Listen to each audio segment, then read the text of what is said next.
Hey everyone, Andrew here, bringing you another video review, and today we're going to be doing The Flash, issue number 3. Take a look at this comic cover right here. Now, where we last left off on issue number 1 and 2, we find out that The Flash, Barry Allen's old friend Manuel, has a secret past.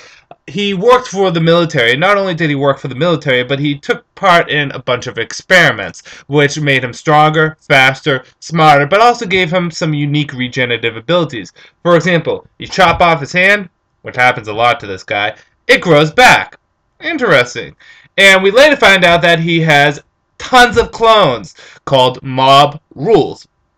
For lack of a better term, I think that's what they're calling the actual villains. And how these clones came about, we don't know. It's going to be revealed in issue number 4. Whether or not it's basically his hands getting cut off and the hand is regenerating a new body, creating a clone, or if the body parts are just being used to create clones themselves, we don't know. But we do know that there is this Mob Rule group that is made of clones of Manuel.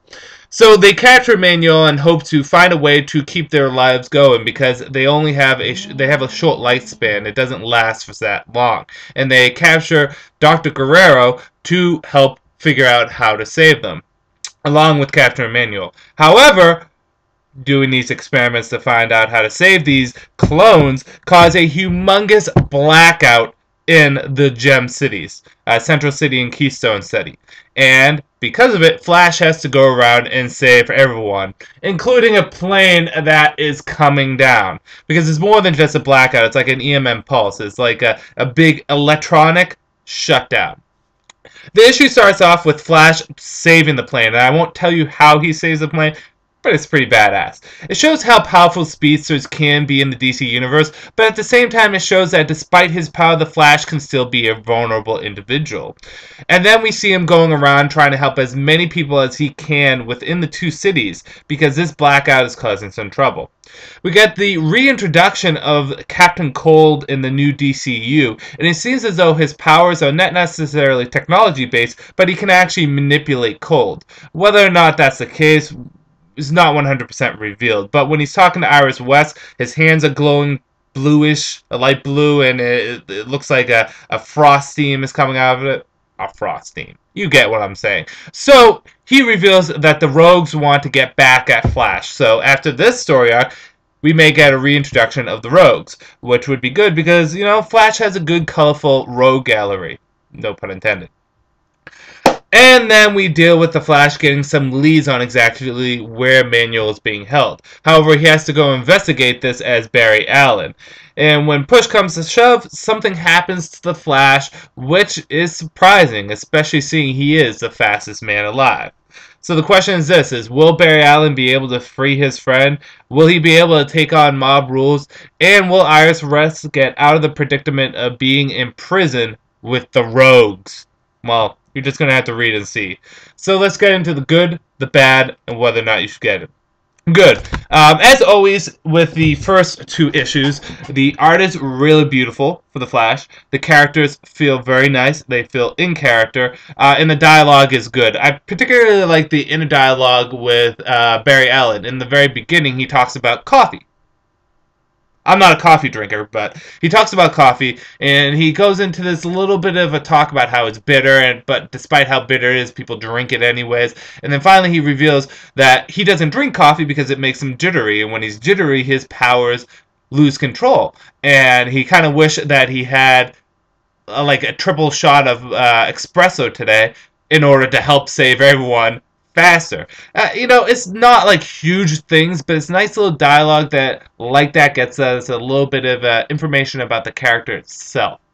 I also like the fact that we have this big blackout going on. It kind of puts the Flash on edge. He's the fastest man alive, but can he really save this many people at once? It seems as though, despite how powerful Barry Allen is in this new universe, he's nowhere as powerful as he was in the previous universe at his maximum power. In the previous universe, no one could touch Barry Allen. Maybe Superman. Like, for example, this happens all the time, but when we play D&D, we have a lot of big DC fans, and then we have one hardcore Marvel fan, and then we have a neutral fan, someone that likes more independent stuff. Actually, he's kind of a Marvel fan too, and the person keeps on saying, no matter what, Dark Phoenix would beat everyone, and then everyone says, nope, Barry Allen, Wally West. All it takes is a good speedster, and they could take out anyone. That's the thing. Speedsters are incredibly powerful, but it's good to see here that Barry Allen doesn't have that maximum power, that he can still be vulnerable, that he can still be hurt, and that he can still fail. So those are the goods. Bads, we don't really get much of Barry Allen in his costume. If anything, we only really get the beginning. The rest is him as Barry Allen, which is actually kind of fun because we get to see him as Barry Allen, but I also want to see him as the Flash. Second of all, is a character is killed off in this, and I won't reveal who, but I like the character. Apparently it was based in, well, I don't want to reveal too much about who it is, but I like the character. In fact, that it got killed off that quickly, kind of like, really? Really? I like them.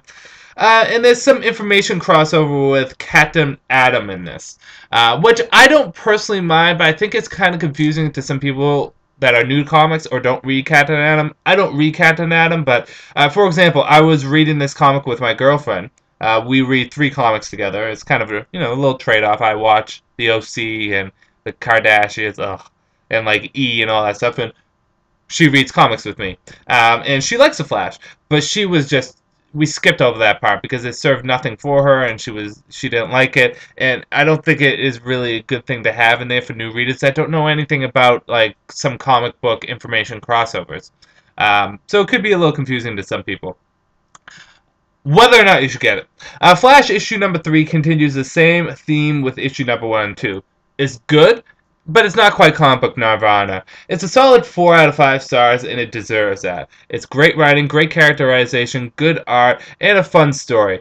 But it's just that. It's nothing to be absolutely blown away about. But it's still one of the better comics in the DCNU, and I do recommend picking it up. Like I said, 4 out of 5 stars is a good rating to give to a comic, and I definitely give this that rating. So, Flash, issue number 3, pick it up, especially if you're a Flash fan. It is fun, and it leaves on a good cliffhanger. That said, this is Andrew saying, peace out for now.